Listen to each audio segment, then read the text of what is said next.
didn't have any friends. Not since Catherine died anyway.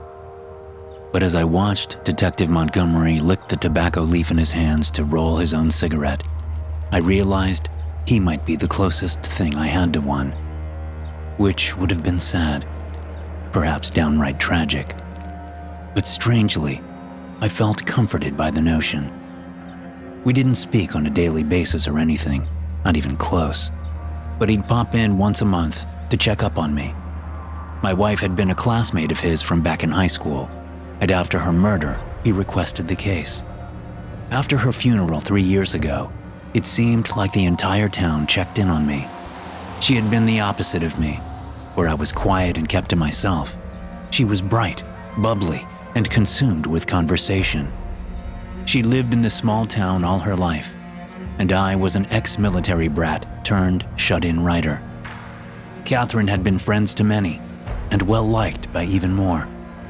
I was merely an obligation to her memory, but after the first year, the visits and Tupperware of lasagna drop-offs fizzled out rather quickly.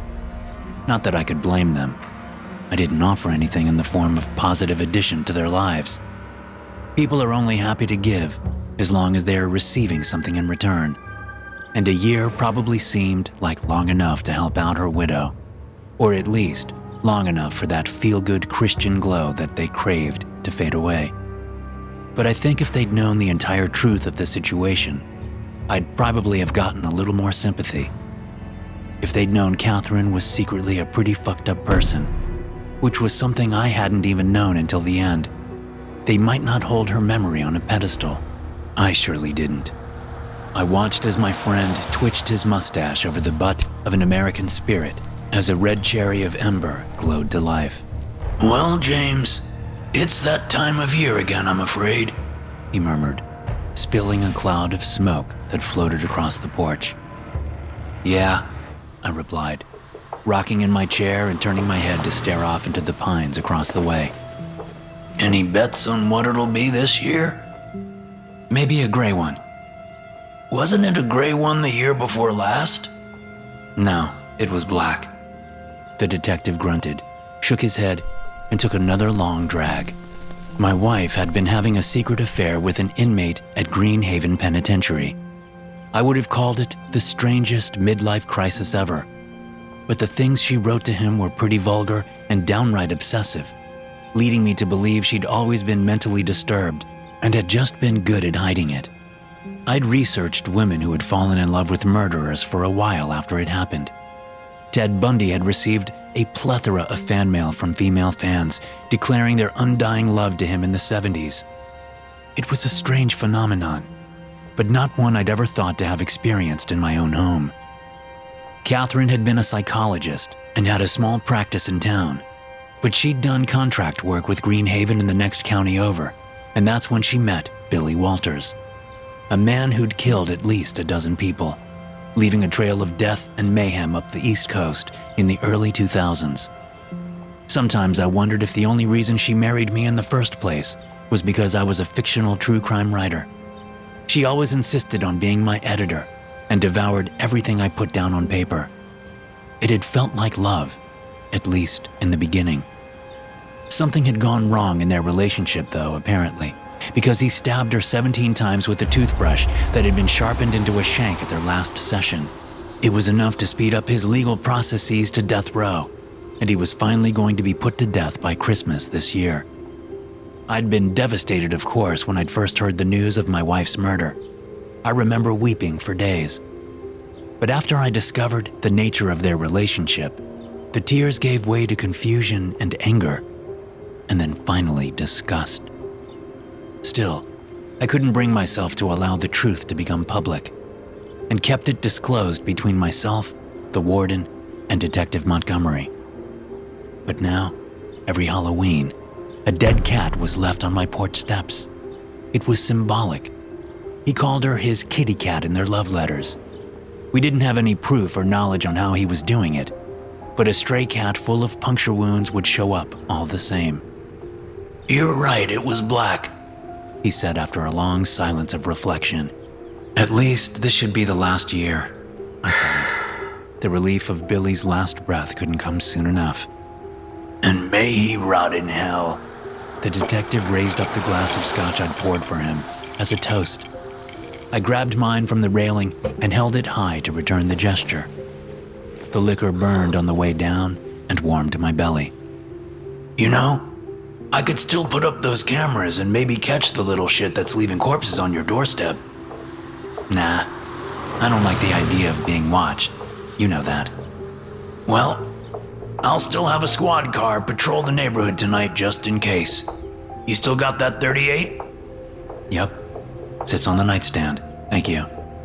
He waved me off as he stood from his chair, as if to say, don't worry about it. Well, I gotta get going, James. The kids want to trick-or-treat out in Manorberry tonight. You'll be all right? He asked before slugging back the rest of his drink. Just another Halloween. I'll be fine. I smiled, stood, and shook his hand. Take care of yourself, he hollered as he waltzed over to his black Impala. You do the same. I waved as he pulled out of the driveway and watched as his taillights rounded the bend at the end of the road and out of sight. Just another Halloween. I stood for a while on the porch, nursing my drink and watching as the sun set over the tops of the pine trees. I wondered if maybe I'd finally start writing again after Billy Walters was executed. For the past few years, I just couldn't bring myself to do it. Not that I needed the money anymore. The settlement paid by my wife's insurance and the state correctional board was more than I'd ever need. Still, I did miss it. Hell, maybe I would. But for now, it was time for my Halloween ritual. I filled a mop bucket full of fun-sized candy bars and set it on the porch, then slid a Do Not Disturb sign on the front door. I'm sure the kids thought I was a cranky old man for that, but every year all I wanted to do was sleep through this night and pretend like it never happened. I made my way around the house, ensuring every door and every window was secure, and that the locks and deadbolts were all in their proper places. Then I slung off my shirt, took 2 Advil PMs and chased them with a beer. Probably not the healthiest option, but it was the perfect combination to put me out for the next 12 hours. I made my way up the stairs and into the bedroom, deciding to forego the bathroom entirely, but making a mental note to brush my teeth extra good in the morning. The sound of laughter softly spilled out from the streets, followed by the shouts of concerned parents to slow down. I peeked through the blinds to see that the neighborhood was teeming with children dressed in a myriad of costumes. They flooded the sidewalks like colorful ants on a mission to collect as much sugar as possible. I'm sure it would have been a pleasant sight a few years ago. A heavy yawn prompted me to close the drapes and flip on the white noise machine to drown out the sounds from outside. After climbing into bed and pulling the comforter over my head, it was only a matter of minutes before I was out like a light. Red leaves fell from a sea of oak trees. The wind swirled them around my ankles as I walked. The ground was soft and covered in moss. I sunk an inch or more with each step. Clouds threatened rain overhead, but never let loose of their moisture. It was peaceful. Somewhere deep down, I knew this couldn't be a real place, but this was the best I'd felt in a long time. What is that? How is there a phone in the forest? My vision swam as I woke, but slowly the popcorn-plastered ceiling above came into focus, and I soon sadly realized I wasn't trekking the Black Forest of Germany at all. I was home and in my bed. I rolled over and grabbed my cell phone to stop its incessant ringing, but just before silencing it, I saw the caller ID. Detective Montgomery. Hello? I croaked. James, damn it, man. I've been calling for 5 minutes. He scolded. Sorry, I was just... No time, listen. Billy has broken out. He's escaped. Wait, what? You have to get out of that house right now. I'm on my way, but there's traffic on the bridge. I have the local patrol coming to pick you up. I told Carlson to bring you to the station. Get your ass downstairs and out of that house. Okay. My heart thundered in my chest. Adrenaline cleared up the grogginess immediately. I quickly threw on a t-shirt and bolted for the stairs. I was about halfway down them when I realized I'd forgotten the gun. After a brief hesitation, I decided to go back for it. Better to have it and not need it than not have it. I snatched the revolver along with my wallet and keys off the nightstand, slipped them into my pockets, and hauled ass out the front door, nearly flinging it off its hinges. But my foot caught on something heavy, and it sent me sprawling down the steps. Shit! I hissed as my knee and both palms scraped against the concrete apron where I'd caught myself. I pressed my hands against my pants to stop the bleeding after gathering myself. When I turned around to see what I tripped over, my stomach felt as if it dropped to my ankles and all the warmth left my body. Oh my God! A policeman in full uniform lay splayed on my porch with a kitchen knife sticking out of his chest. The porch light reflected in the dark pool of crimson that seeped out from around his body. The annual gift wasn't a cat this time. It was much worse. I knelt down and checked for a pulse, but I knew I wouldn't find one. He was gone. Suddenly, I was overcome with the urge to vomit and jumped to my feet just in time to retch over the railing. Why? It was the only thought that bounced around my brain until I finally came to the realization that Billy was very likely watching and lurking somewhere nearby. Panic set in as I bolted for the driveway. I circled around the front hood of my car and pulled the driver's side door handle, but it was locked. I scrambled to pull the keys from my pocket as I looked back to my front door, which was still open. The darkness from within looked like an ominous void that threatened to pull me in. He could be in there. The headlights flashed as I pressed the unlock button. I flung myself into the driver's seat, pushed the electric start, and threw it into reverse. The tire squealed as I tore off into the night. I watched as my house faded in the distance, and the further I got, the better I felt. Tears began to flow freely. I slapped the steering wheel in between sobs, angry at the feeling of helplessness and fear that consumed me. Just as I was about to answer my phone, the shadow of a man sat up in the back seat. I started to scream, but it was caught in my throat as a blade was pressed just below my Adam's apple. The warm, wet trickle of blood gathered at the collar of my shirt. Don't answer that, the man ordered. Billy? I asked, pushing my head against the headrest as hard as I could to relieve the bite of the knife on my skin. No, but we're going to see him. Who? Shut up. Head to the soup kitchen on Steinway. Billy wants you alive, but I got no problems ending this right here. I didn't think he was bluffing, so I shut my mouth and drove to the other side of town. It was the longest, quietest 9 minutes of my life. There was no opportunity to go for my gun. I figured he'd slice me from ear to ear before I even had the hammer pulled back. My headlights splashed across an empty parking lot. Weeds grew defiantly through cracks in the asphalt as potholes littered throughout the space. The building looked deserted, except for a faint glow at one of the windows. Out, the man in the backseat barked. A plan quickly formed in my mind to shoot him as soon as we exited the car, but it was short-lived when I saw he traded his knife in for a gun of his own. He waved his pistol towards the entrance and then followed close behind me as we approached. I stopped in front of the door and felt the man begin to pat me down with his free hand. I cursed under my breath as he discovered the .38 snub nose and took it. He then reached around my waist and twisted the doorknob and pushed it open. The lobby was empty. A dim light washed over empty tables and cracked tiles. A voice boomed with laughter as we rounded the corner. Well, I'll be a monkey's uncle. James Wakefield, as I live and breathe. A man I recognized from a mugshot ran one hand through his long, greasy hair while holding the other up in the air with feigned astonishment. Ah, shit, Billy. What did you do?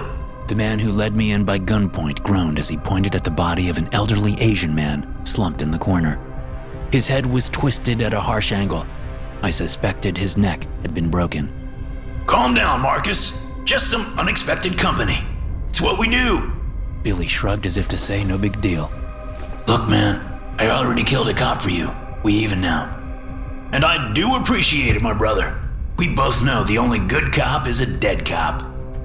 Yeah, well, I'm gonna bounce before any more heat comes down on me. You make sure you kill this fool. He's seen my face. I ain't going back to lockup.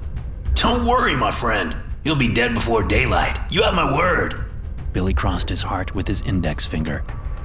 The other man made a gesture with his hand, pulled his hood over his head, and quickly exited the soup kitchen, leaving me alone with the killer that's plagued my existence for the last several years.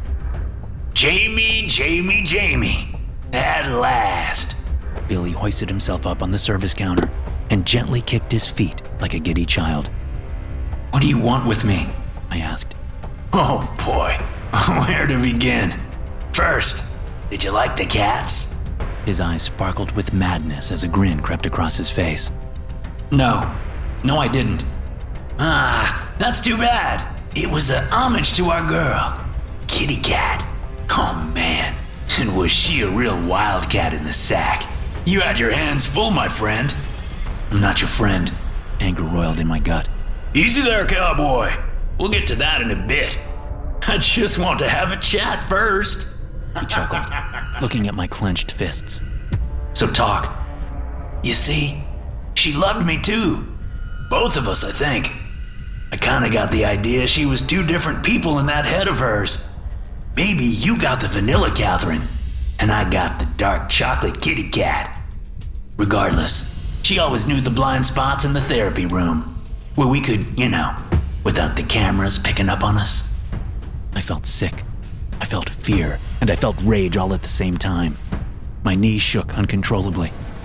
Anyway, at first I was only messing around with her. Thought I could manipulate her into getting me some perks. Cigarettes, money, drugs. But after a while, I fell in love too. And well, when she finally came to her senses, as she so eloquently put it, she wanted to end our relationship. She said it was our last session together and that I'd never see her again. But I couldn't let that happen. So you killed her, and then you had your friend leave a dead cat on my doorstep every year. Yeah, that's the gist of it. You see, Jamie, I'm a very possessive man. And if I couldn't have her, no one could. I wouldn't have wanted her if I'd known. She's dead to me in more ways than one. So I'll ask you again, what do you want with me? I took a step forward, my anger creating a false sense of bravado. That's surprisingly cold, Jamie. I like that. But really, I just couldn't get you out of my head. She chose you over me. Did that mean you're a better man than I am? I didn't know, but it kept me up at night. And now, I'm dying to find out. He leapt down from the counter and threw a kitchen knife down to the ground, sending it clattering until it came to rest at my feet. Pick it up, he whispered as he pulled an even larger knife from his belt loop. My mouth went dry, and for a moment, I felt that overwhelming terror rise up to swallow me. But what was I so afraid of losing? What was I trying to save? My life was a tragic comedy, laughable only in the depths of its patheticness. Pity for the widow that never left his house. Yes, pity for me. Well, pity no longer. Fuck it, I muttered, stooping low to scoop up the chef's knife. Well. You continue to surprise me, sir. Billy bowed low, and then as quick as lightning lunged forward with a stab. I jumped back just enough to avoid the worst of the assault, but felt the tip of his blade puncture just to the right of my belly button. I grimaced, but then raked the edge of mine across the top of his forearm, slicing through muscle and tendon. He howled in pain, but lost no time with the counterattack. I parried to the side and brought my fist as hard as I could, smashing against his nose. It crunched against my knuckles, and he almost lost his balance. His face was now a bloody ruin, but his eyes were full of malice. He brought his weapon up high and leapt through the air. I couldn't get out of the way fast enough before he buried his blade halfway to the hilt in my shoulder. My left arm went completely limp as I screamed. Searing pain seized my chest, causing the room to spin, but I twisted away before he could retrieve the blade. I could feel the knife scrape against my scapula with every movement. You're a stronger man than I was led to believe, Jamie. She talked about you like you had a real limp dick. He laughed, and then blew a hunk of blood and snot onto the floor. Fuck you, I growled, slashing at him with a wide arch, again and again. But he was too fast. He moved to the left, hooked his heel on my lower calf, and chopped my throat with an outstretched arm. I smacked the tiled floor so hard I must have been knocked out cold. Because when I came to, he was straddling me. I struggled beneath his weight, but he gripped the handle of the knife that was still lodged in my shoulder and gave it a small twist, causing me to cry out in anguish. Well, James, my boy, it's been fun. But I think I've proved something to myself here today. and I'm done playing. Before I could respond, I felt his hands wrap around my throat and begin to squeeze. My body thrashed beneath him as I fought to get free. The pressure was so immense, I felt as if my eyes were going to pop out from their sockets. Everything started to fade to black. But just as the void began to take me, a gunshot rang out from the other side of the room. Billy's body was lifted from mine and crashed over a table behind us. I choked as I sucked in deep breaths of air. James, are you all right? Detective Montgomery came to kneel over me. I smiled at my only friend, but then felt that cold invitation from the void once more. There was no resisting it. Everything went dark. The last thing I heard was the detective shouting for the paramedics on his radio. And then, nothing. I was in the hospital for 6 weeks. I still may never gain full use of my left arm and shoulder rotation again, but the rehabilitation program is looking promising. It had been a grueling recovery, but today I couldn't be sad about it at all. On the contrary, I was on cloud 9. Detective Montgomery had a seat right next to mine. Best seats in the house. You see, he hadn't killed Billy Walters. The gunshot had only wounded him. He shot his shoulder, if you could believe it. What's that old saying? An eye for an eye? Well, today was his execution day. Death by lethal injection. In a whole room of serious faces, I just couldn't keep a straight face. I felt downright giddy, to be honest. I watched as they strapped handsome Billy Walters, the murderer, to a stainless steel table and got him all prepped for the insertion of deadly chemicals. I couldn't help but smile as the cocktail of poison streamed through clear tubing and into his arm.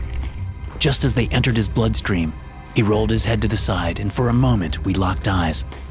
I am the better man, I mouthed slowly so that he could decipher every word.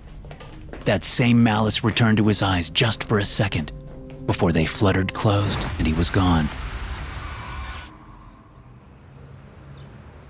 So, James, what are you going to do now? Detective Montgomery asked, retrieving his bag of tobacco and rolling papers. Well, I think I'm going to start over. Start living again, you know? I do. Make some new friends. Maybe get a cat? He chuckled. No, never a cat. I laughed. Detective Montgomery insisted I start calling him Ryan, now that all our police business was over. He said he'd swing by in a week to check on me. I told him I'd have the scotch ready, and we went about our way. The town's tour of meatloaf and pasta had started up again, for which I was appreciative. I wasn't sure how long it would last this time, but I was determined to open myself up more, live a little. So maybe they'd stick around for a while. Maybe I could make some new friends. I'd even thought of an idea for my new book. The townspeople still didn't know the truth behind the mayhem that had circled my life these last 4 years. But they'd be able to read about it in a year or so, once my first work of nonfiction was published. The truth will set you free after all, and I had quite the tale to tell. Thanks for listening. If you enjoy these stories, be sure to subscribe to the podcast and check out some more of my episodes here.